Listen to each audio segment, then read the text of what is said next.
The final wedding album arrived 2 months after our ceremony.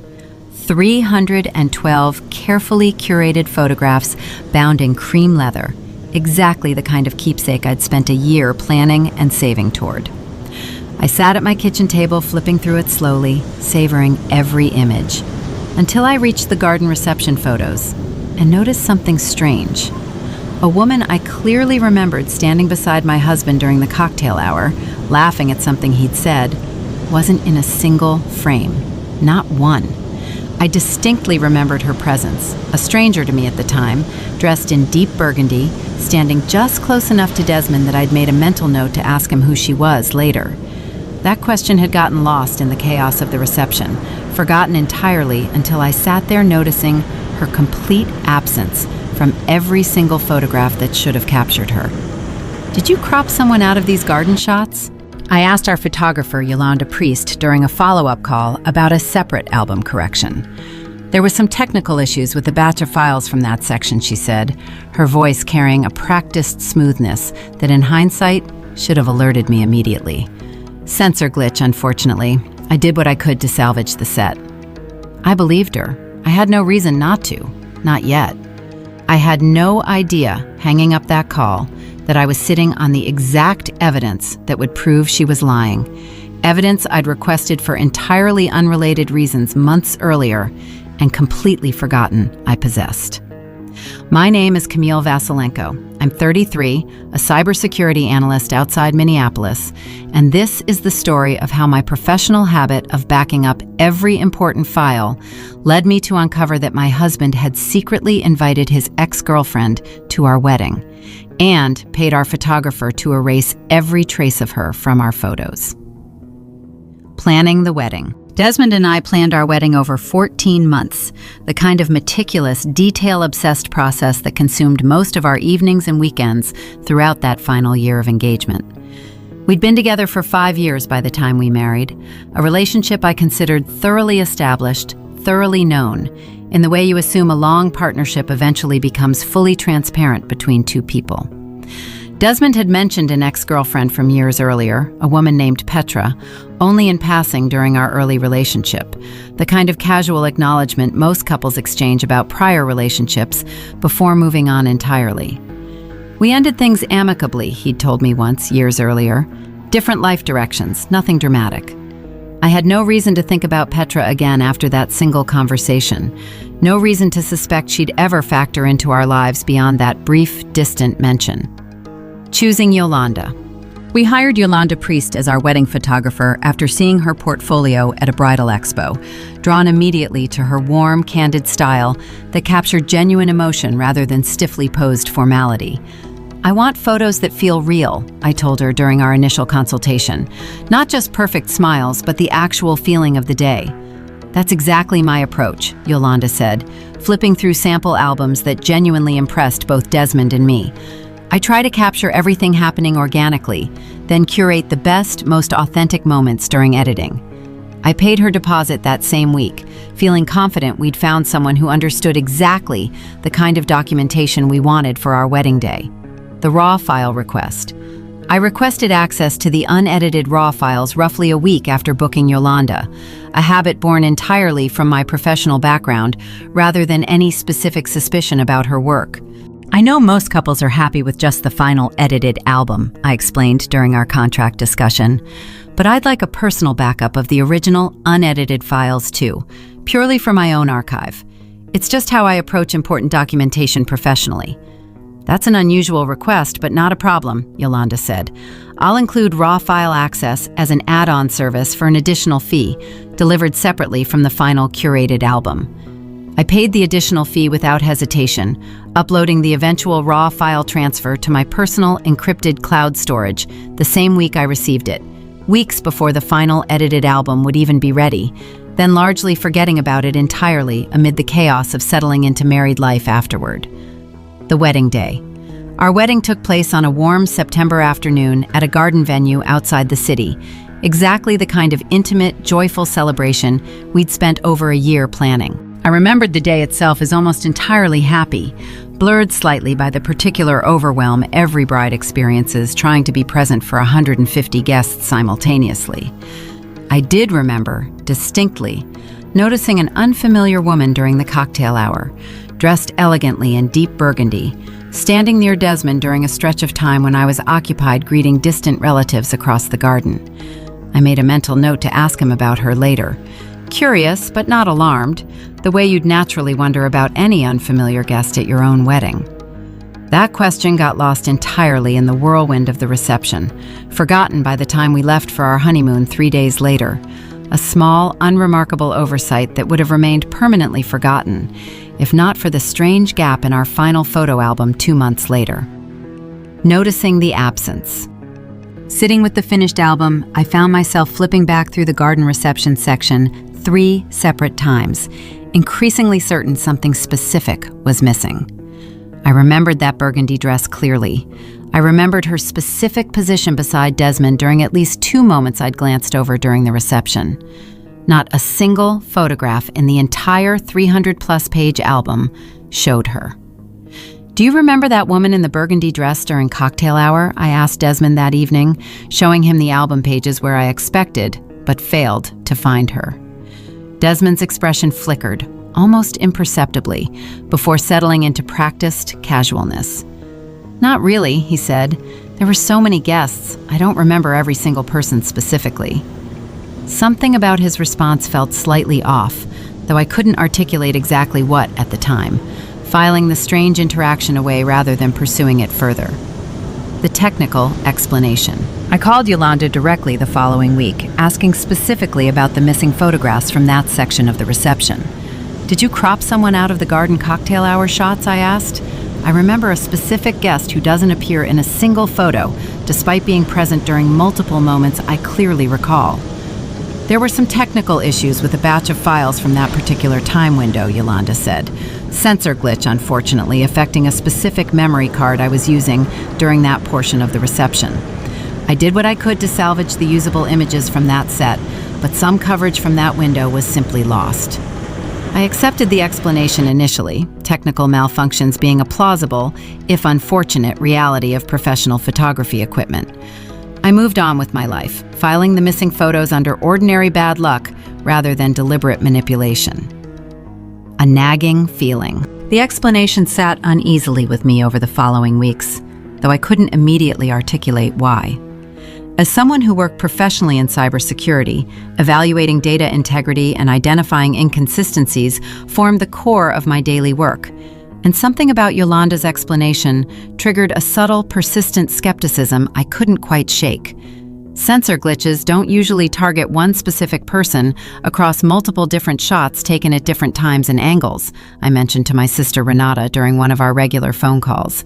If a memory card genuinely failed, it would typically affect an entire continuous block of shooting, not selectively erase one person from multiple otherwise intact photographs. "That's a good point," Renata said. "Do you have any way to actually verify what really happened?" The question landed with sudden, obvious clarity. I did have a way to verify it. I'd completely forgotten about the raw file backup I'd requested and paid for months earlier, sitting untouched in my encrypted cloud storage since before the wedding even happened. Finding the raw files, I pulled up my cloud storage that same evening, locating the raw file transfer I'd received weeks before the wedding even took place. Files that predated any editing or curation Yolanda had subsequently applied to the final album. I began methodically working through the garden reception section, cross-referencing timestamps against my own memory of when I'd noticed the woman in burgundy during the cocktail hour. Within 20 minutes, I found her, clear and unmistakable across several unedited raw images, standing beside Desmond in a series of photographs that had never made it into our final curated album. What the photos revealed. The raw files revealed far more than simply her presence at our wedding. Several images showed her and Desmond in what appeared to be an intense, private conversation near a secluded section of the garden, his hand resting briefly on her forearm in one frame, both of them positioned with a physical closeness that felt entirely inappropriate for two people who'd supposedly ended their relationship years earlier with nothing more than casual, distant acknowledgement remaining between them.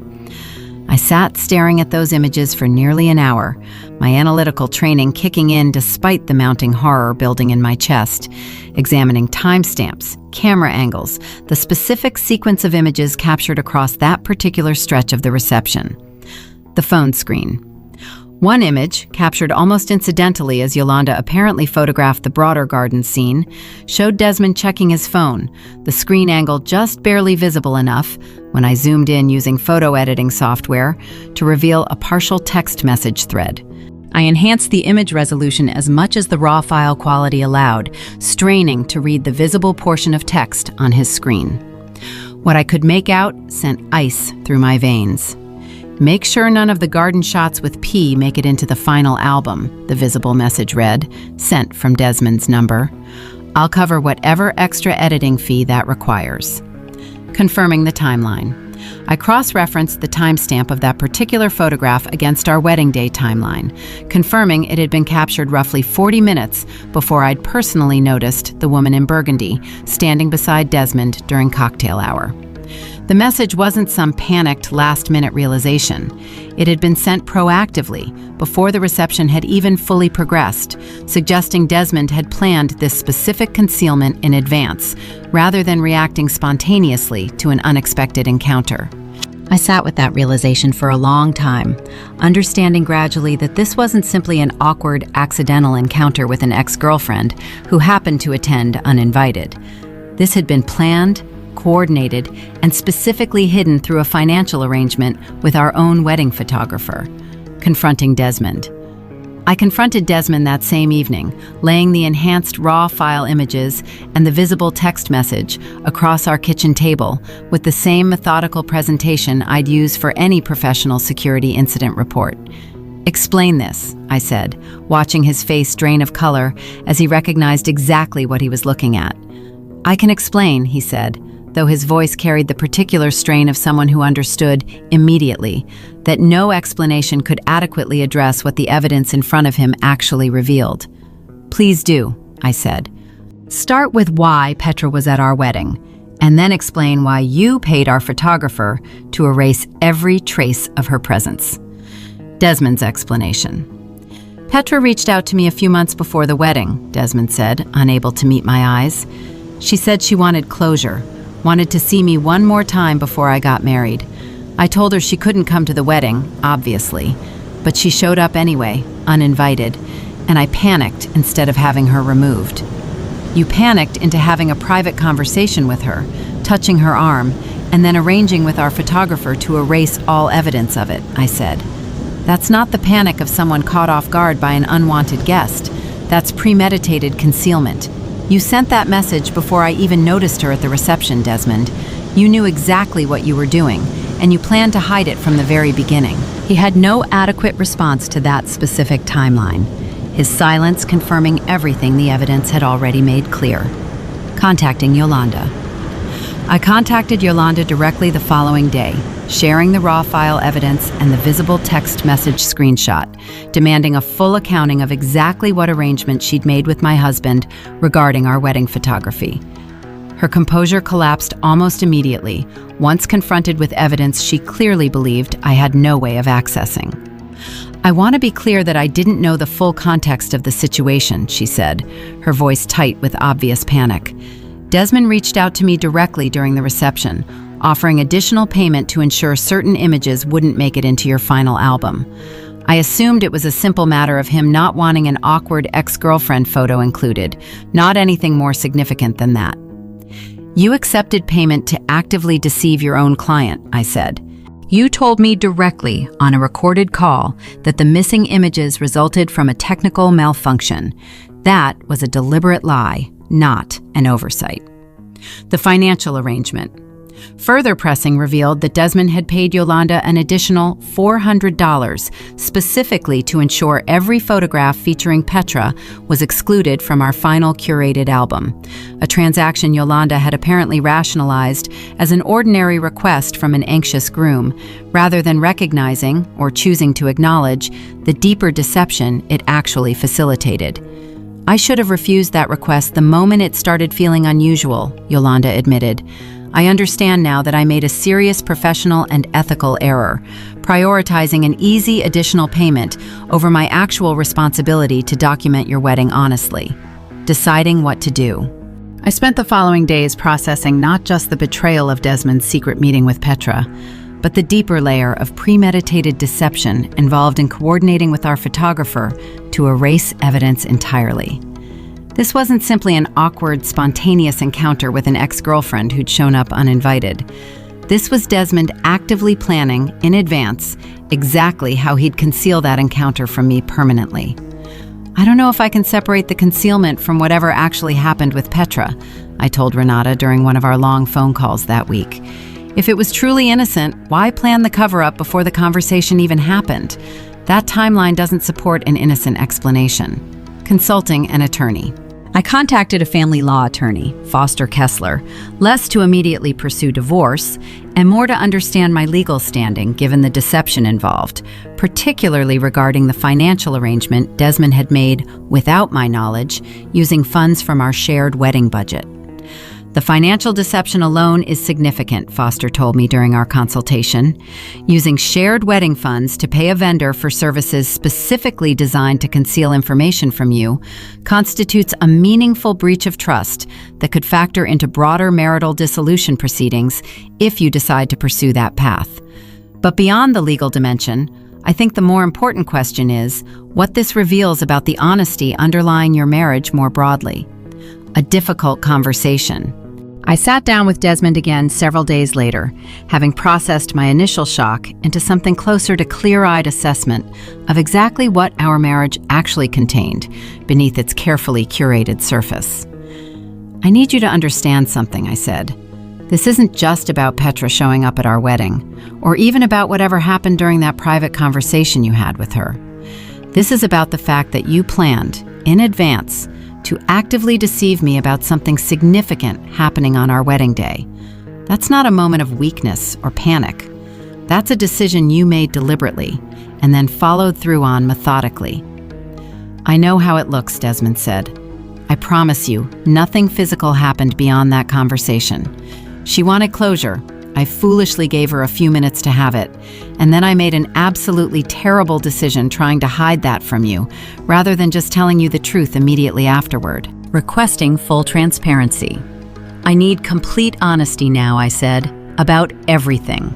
Every message you exchanged with Petra beforehand, every detail about how she knew to attend despite not being invited, everything about what was actually discussed during that conversation you tried so hard to erase.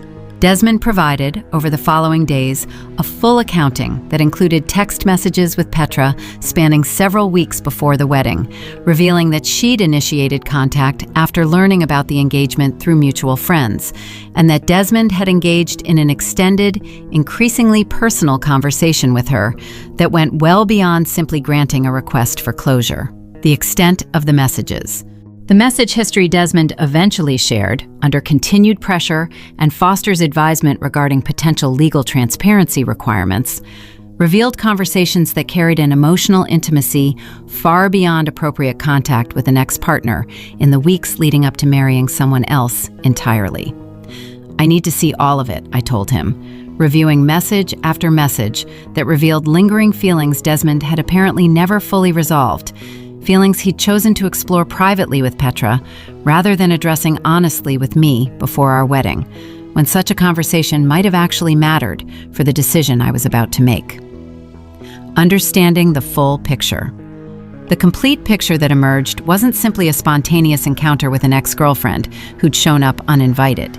It revealed a pattern of ongoing emotional contact Desmond had maintained secretly for weeks, culminating in an in-person meeting he'd specifically planned to conceal, using our own wedding photographer as an accomplice to that concealment. I don't think I can stay married to someone who was maintaining this kind of secret emotional relationship with an ex right up until our wedding day, I told Desmond, the clarity of that realization settling over me with a certainty that felt almost peaceful compared to the confusion of the preceding weeks.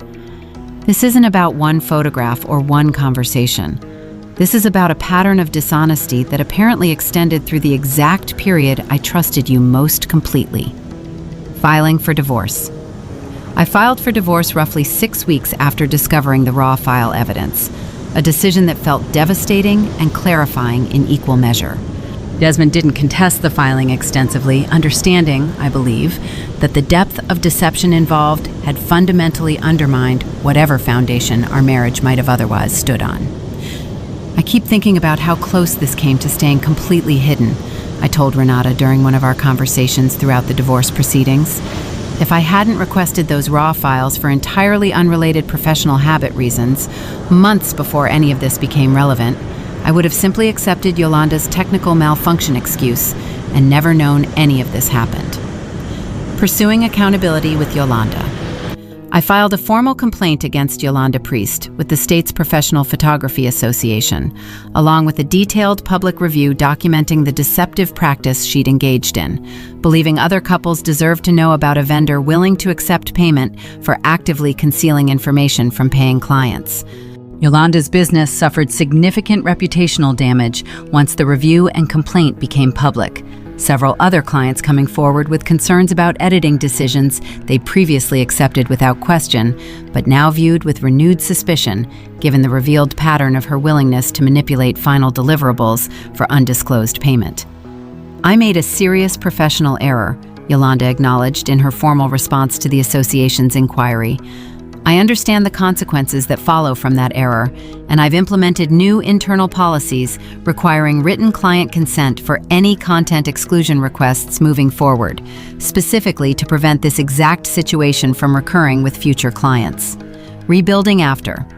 The months following my divorce required rebuilding not just my daily life, but my broader understanding of how thoroughly deception could operate beneath a relationship I'd considered fully transparent for over 5 years. I keep going back to that moment at the reception, I told the therapist I began seeing regularly during that period, when I noticed her standing next to him and just filed it away as an unimportant detail. If I'd pursued that curiosity immediately, instead of letting it go, would things have unfolded differently? Hindsight makes every missed detail feel more significant than it reasonably was in the moment, my therapist, Dr. Genevieve Ashworth, told me. You couldn't have known, standing at your own wedding reception surrounded by 150 guests, that a single unfamiliar woman represented a planned deception. The information that eventually revealed the full truth came through your own diligence months later, not through any failure of intuition on your wedding day itself. A new perspective on my own habits. I found myself reflecting often during that period of rebuilding on how directly my professional habits had ultimately protected me, despite feeling, at the time I'd requested the raw files, like an unnecessary, slightly obsessive precaution, unrelated to anything specifically concerning. I almost didn't even remember I had those files, I told my sister during one particularly reflective conversation. I requested them purely out of professional habit, the same instinct that makes me back up every important document at work, never imagining I'd need them for anything beyond a personal archive. That instinct saved you from years of continuing to build a life with someone who was willing to actively deceive you about something this significant, Renata said. I don't think that's a small thing, even if it took months to actually matter. What I know now. People sometimes ask if I regret pursuing the truth once I noticed the missing photographs, wondering if simply accepting Yolanda's technical malfunction explanation might have spared me the devastating revelations that followed. I don't see it that way at all. What began as a small, nagging inconsistency in a wedding album ultimately revealed a pattern of deliberate, sustained deception that had been operating beneath my marriage during the exact period I should have been able to trust it most completely. The raw files I'd requested purely out of professional habit became the only reason I ever learned the truth at all, evidence Desmond and Yolanda both believed had either never existed or had long since been forgotten. Where I am now. I've since moved into a new apartment, rebuilding a life I hadn't anticipated needing to reconstruct so soon after what I'd believed was a joyful, fully honest new marriage. I maintain my professional backup habits with the same rigor I always have, though now carrying a deeper, more personal appreciation for exactly how significant that seemingly obsessive precaution eventually proved to be. Some evenings, I still think about that kitchen table conversation, laying out enhanced RAW file images and a barely legible text message screenshot in front of a husband who clearly never imagined those files still existed anywhere accessible to me. I think about how thoroughly a beautifully curated wedding album can conceal an entirely different reality happening just beneath its carefully edited surface, and how grateful I remain that a simple professional habit gave me access to the truth those edited images were specifically designed to hide.